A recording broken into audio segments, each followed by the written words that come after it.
on BFM 89.9, the business station.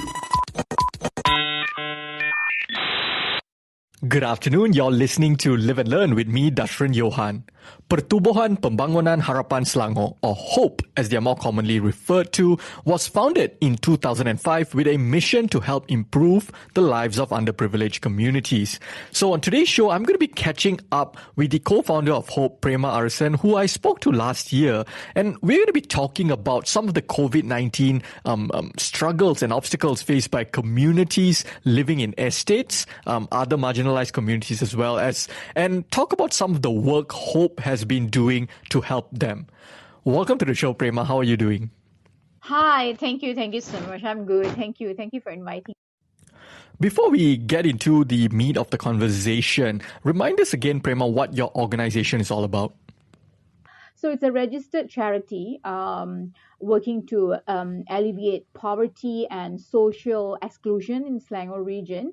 But though we have actually expand to other regions, other states. And in HOPE, actually, we prioritize the needs of women, children, and youth as they are seen to be the most vulnerable demographic. And on top of that, initially, 70% of work used to be on empowerment and 30% on charity. But the strategy changed in the pandemic. So we focus on helping people, provide them the needs they need. And on top of that, we also focus on generating awareness and knowledge sharing with diverse communities to encourage sustainable impact in Selangor.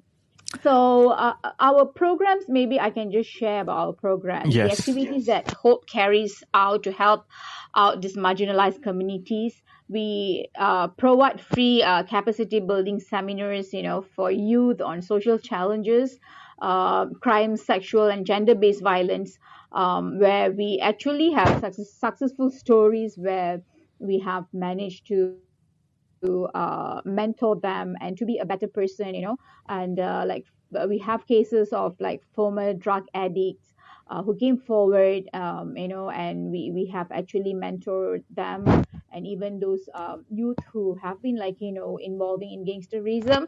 So through our mentoring program, we have successfully, now they're able to work and being an example for others actually. So other than that, we also, as I mentioned, we also feed the poor and homeless. We do give counseling. And things has been this is our core program, and even we provide free tuition. So before MCO 3.0, we actually provided the tuitions for those children or students who have actually left out from education, basically when they have no access to internet or they don't have access to get any kind of education, though the school provide, but with a basic phone without internet, they were actually left out. So what we did was we choose those students and we gave them free education. So these are the core programs. As I mentioned that we have even counseling. So it really, counseling did took place during the MCO because, as you know, people were in need. But there are also a raise in attempts of commit suicide here that we have come across. Mm-hmm. So we did provided the counseling services for those who are in debt bondage and they don't know what to do. We give some advices on that, and we have a group of para counselors. And if needed, if the person need more than that, then we refer to the experts and professionals to provide counseling. The last time we spoke, it was more than a year ago. You were working tirelessly, as you always do, to help underprivileged communities. But, of course, the added challenge was this time you have to work extra fast and extra furious because the COVID-19 pandemic was ravaging Malaysia and the globe. But at the time last year, many were hoping that we would all get rid of COVID by the end of 2020. Clearly, that did not happen. And now, in fact, this year, when you compare 2021 to 2020, COVID, the situation, the case numbers, the amount of deaths, the amount of people that need help are far worse than 2020. What has changed over the past year for Hope, and what was different about distributing aid last year compared to this year? Yeah, I mean, we wish that it could have just stopped like last year. And yeah, all of us thought that, hey, we have done, the best.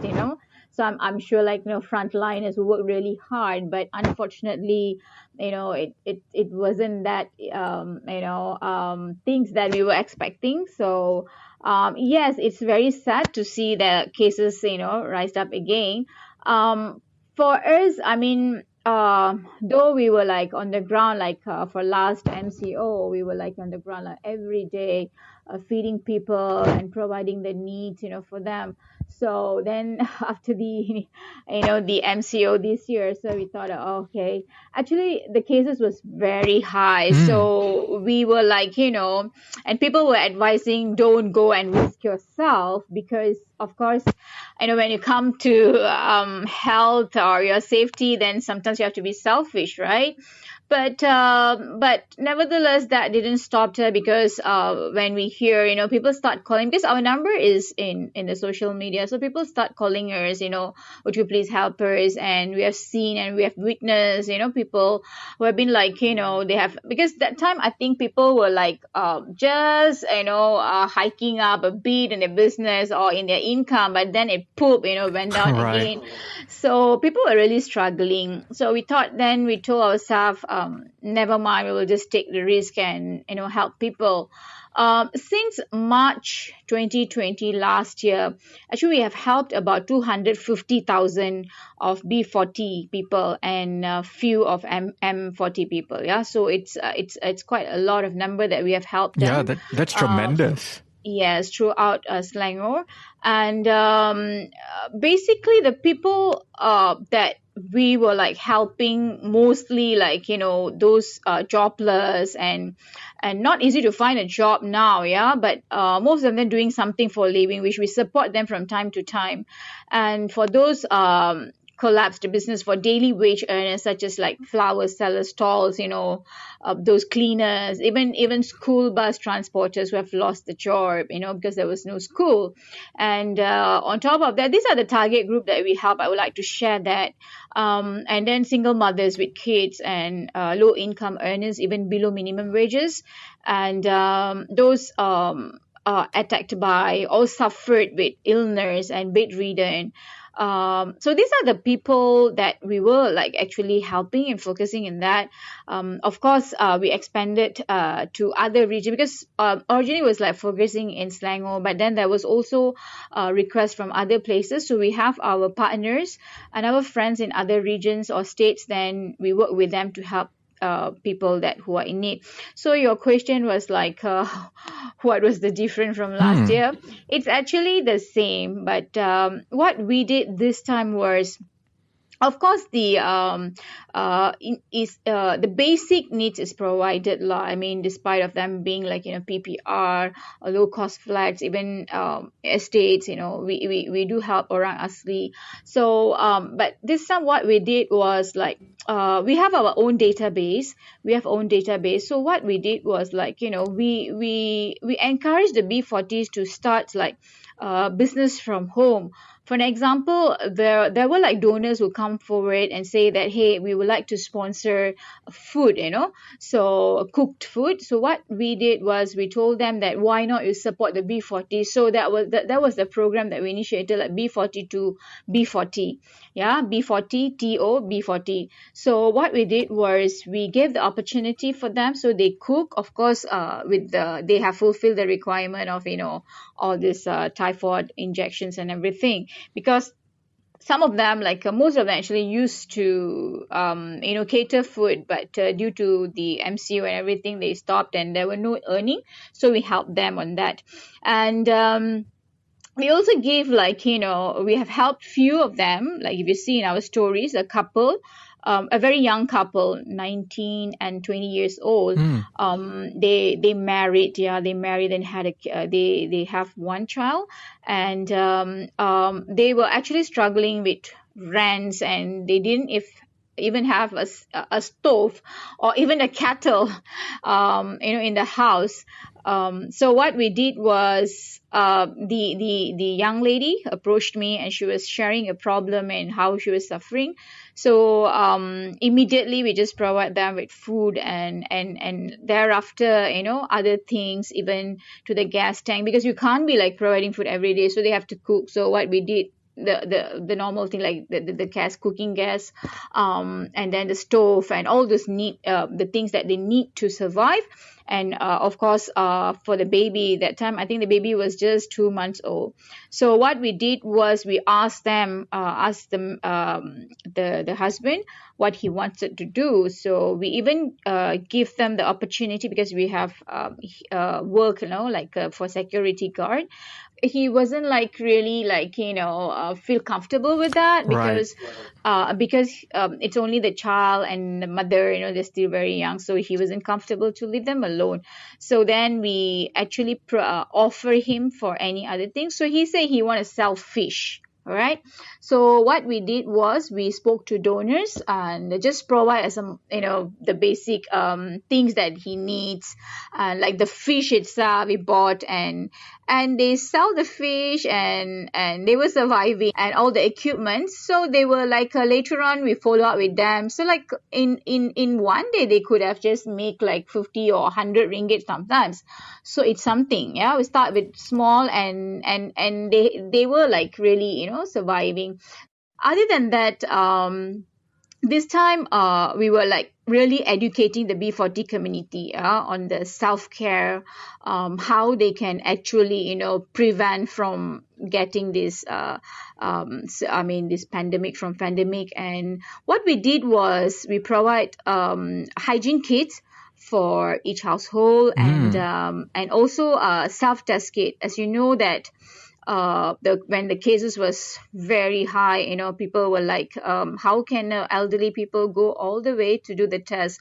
So we took that measure, and we provide the oximeters for those who need help.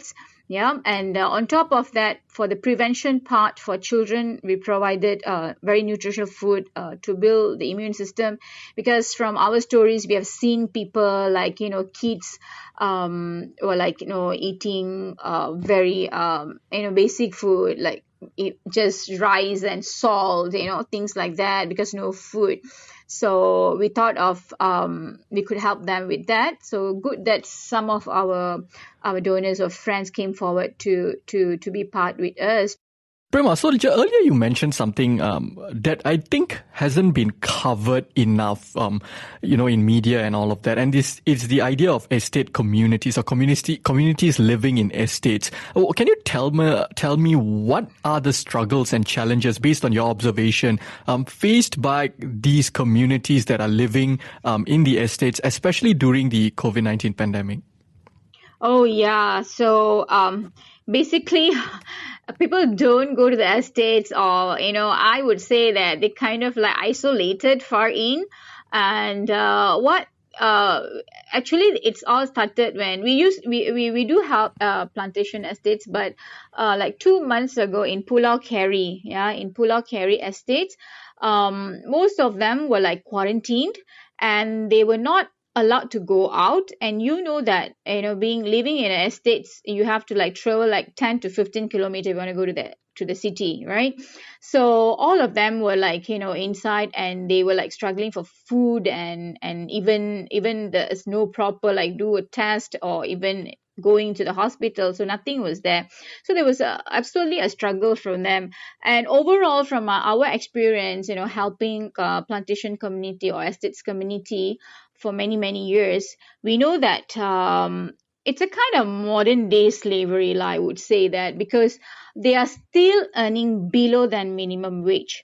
Averagely, some of them, after the deduction of a lot of things, after that, I would not be like naming it, listing it down, because actually after a lot of deductions, they sometimes even just get like 500 ringgits.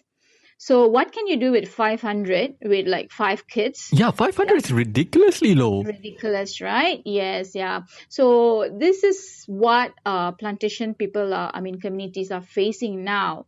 And on top of that, what they will prioritize, right? I mean, we can take a lot of precautions, supplements and all this kind of things, but for them, that's the least important thing.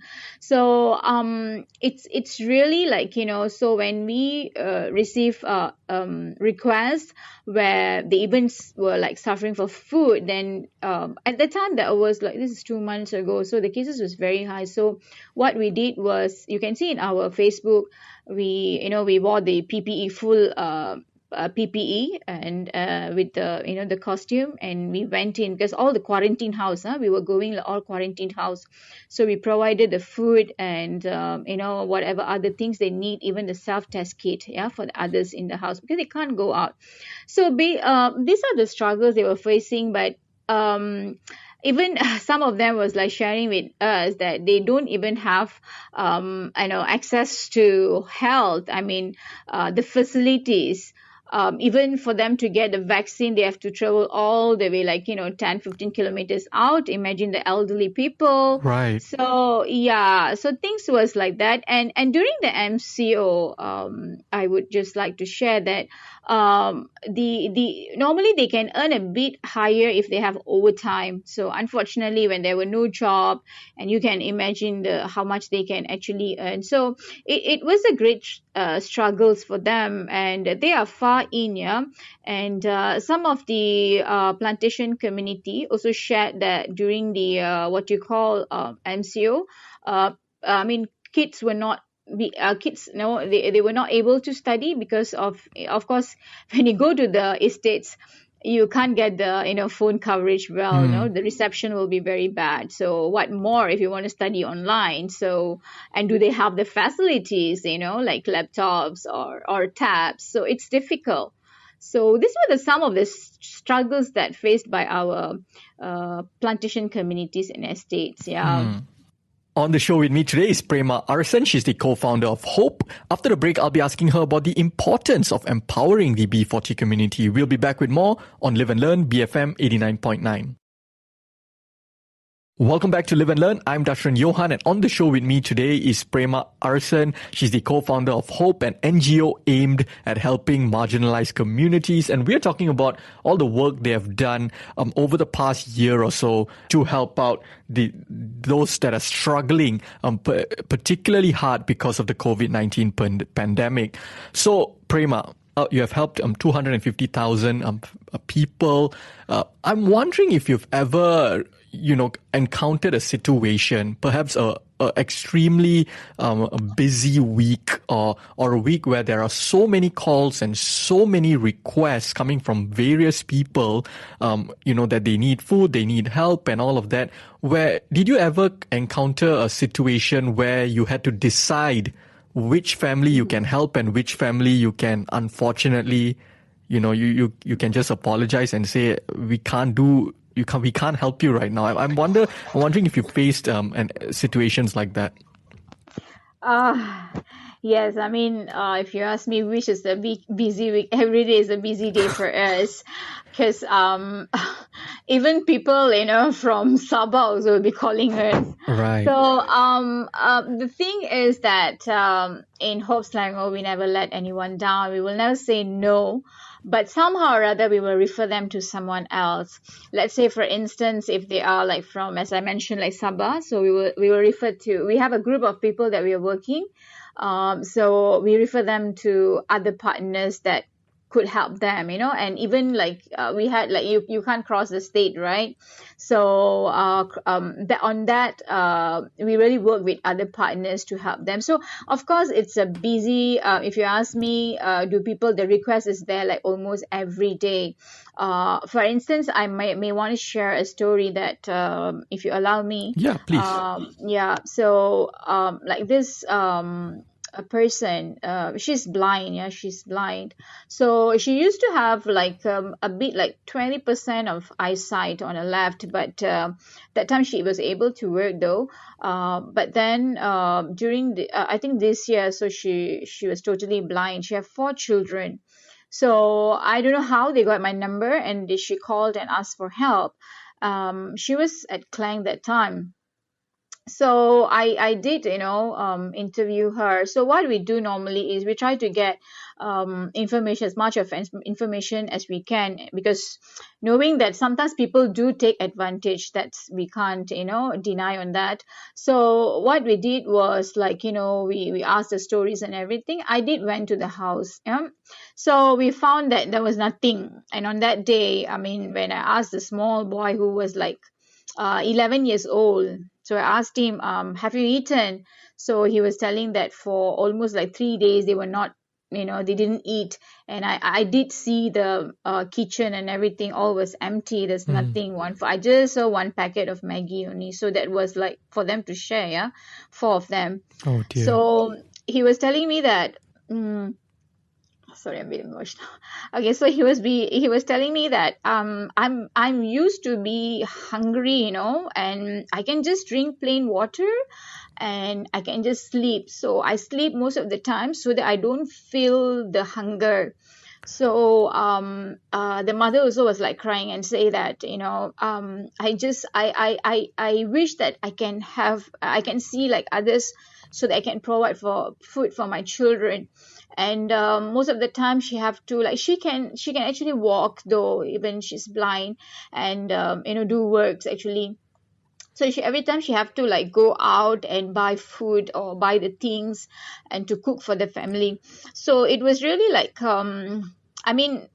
10 years old child telling that I'm used to be hungry, and it's okay, and I just sleep with like one plain water or sometimes just biscuit. So that was really really like things that all of us have to see, that we have food on our table and sometimes we do waste food, but people are struggling for that, 1 tablespoon of rice. So people are struggling for that. So what we did was I told her that we will help her. So immediately I posted on the Facebook, and one of my friend who always help, she bought because I was asking for a refrigerator so that she doesn't need to go out every time to walk, you see. So I bought a refrigerator for her, and then we give all the food, like, vegetables and everything. So they're able to like survive. So we were helping, and the son also had the same thing. So 17 years old, he have partial, sight. So we supported with the special spec for him. Now he can see, so he was very happy. And on top of that, now we have enrolled her in a business that's Amway. So the younger son, 11 years old, will read the phone and everything and helping the mother. So I'm going to post that soon in my Facebook, that please support her with that. That's the only thing they can do. And I'm requesting people, if they can actually provide anything that she can work from home, packing or something like that, the son can assist. So these are the things that people has been requesting. A lot of stories I would share, but this is like the one that really really touched us a lot. And so the request is still high. I would say that Dashran, it's really really high, but the thing is, we don't pick and choose what we want, because it's the hungry tummy, asking for food. So how can we say that, oh, we can help this person or we can't help that person? So what we do is actually our modus operandi is that we have a community leader in each area, or be more specific, in each blocks, in PPR, low cost flats, even in estates, we have a focal person. So we call them as a community leader. So we have a database that we meet up together, like all the community leader with our Hope Selangor members. We meet up like at least quarterly to discuss, or if there's urgent request, we meet up monthly. Of course, meet up means, what I'm telling is virtual meetings, in Zoom. So in that meeting, we will discuss and how to help and how to focus. So we have this hierarchy analysis, and we see which is prioritized. and what kind of needs they need, and how can we sustain, or we encourage sustainability or livelihood, for them to survive. Yeah. Prema, one thing that stood out to me about your approach, Hope's approach, is how you emphasize the need to empower the B40 community. So it's more than just a charity service. You feel that, the B40 communities need to be empowered. For example, in one of your posts, you also talk about how members of the B40 community were cooking and distributing food to other members of the community. Can you talk about the need to empower all the marginalized communities? And also, when it comes to this particular post on your Facebook where, B40 communities were cooking and distributing food for others, how did that work? Yeah, so I think I've mentioned this also just now, that empowering them is very important. I believe that, of always we say, right, rather than give them fish, you teach them how to fish. So on that note, recently during this pandemic, what we did was we were encouraging the B40 to come forward, and most of them, they have experience of cooking and all these kind of things, and baking. So what we did was we will speak to the donors. We will say that because sometimes donors outsource to restaurants or who already have income, Right. yeah. So we will tell them, we will suggest that why not you give to this B40 community, so at the same time, yeah, so at the same time you are also helping them and empowering them. You're feeding the B40 community, and at the same time you're also helping the needy, right? So it's two in one lah. So when we explain to them, they will think, oh yeah, so they will just pay to the B40 community directly, and then they will provide the food. Of course, as you can see in our Facebook, all is very transparent. We will take the photo of the photos, and to ensure, to establish this trust also, then we will distribute and share the photos to the donors. So that's very much important. For me, I think the sustainability is very, very important, because we prefer to give them opportunity. It's just that B40, most of them wanted to do something, but they don't know how and where to go. So we provide the space for them. And we are also in a group or working with other partners where, there are programs under the HRDF. Yeah. So for instance, makeup classes, baking classes, cooking classes, things like that, where they can work from home and earn. So on the same thing, when you give the B40 space to do charity, they'll be they feel very happy to do that. And at the same time, they also take part of, helping the others. On that note, I would say that we have actually also empowered a lot of young kids. If you see our Facebook, as young as 3 years, 4 years old, who came forward to cook themselves, the food, and with the guidance, of course, with the guidance of parents. And that's why you can see there's post where it's kids, from kids to kids. So they cook the food, and they feed the poor people or the needy. So it's educating them when they're still young, so it will be a meaningful thing. And during the school, no school time, they have no activities, so we created that opportunity for young kids, and it's a bonding with the family and the children. And at the end, they are providing that for the people who are in need. So it's kind of a satisfaction for them, and also building the generation, while they're still young. So I think that kind of empowerment, we give parity in Hope Selangor. So basically, we are moving forward, to provide sustainability and livelihood program. We are planning for that, but we don't know how to go about it for community, because as we all are aware, cases, it's look like that, and it could be endemic, it's not going to end.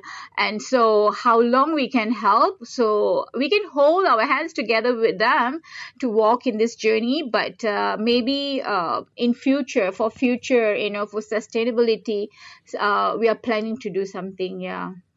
All right. And I think that's absolutely fantastic, Prema. And how can people, because, I'm guessing, like you mentioned earlier, every day is a busy day these days. So how can people support and contribute to Hope? Oh yeah, I mean definitely we encourage people to come forward to contribute. I know all of us are doing something somewhere on our own capacity, but the needs are still there. Of course, people have start working, but bear in mind some of them have lost job and still struggling with children, things like that. So I think we encourage people to come forward to help the needy people. First of all, do visit our Facebook, Hope Selangor. Just glance through, go through it and how we are doing. We're very transparent what we are doing, things like that, and get some ideas how you can. And we also would like to, create a space for people to help others, because some people they want help.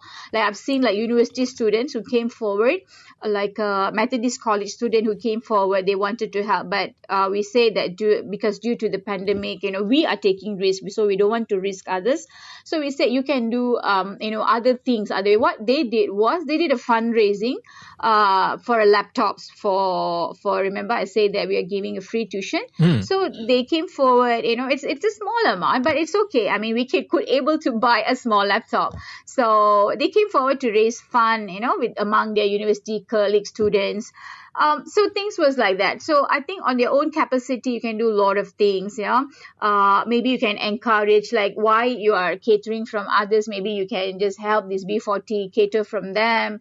And so a lot of things, or you can on your own raise fund to help, B40 community with the groceries, because that are also things that we need at the moment. People are in need, capex that they are much needed. So they can do a lot of things and help us. Or even a simple thing, what they can do is just share over Facebook, share. We also have YouTube, so they can just share and among the people. Or if like any CSR program, you can refer that to us. That would be really, really helpful. As we wrap this conversation up, would you have a final message for us? Oh, okay. I think please come together with us, or be with us in any way that you could. In any way that you could. That would be really helpful.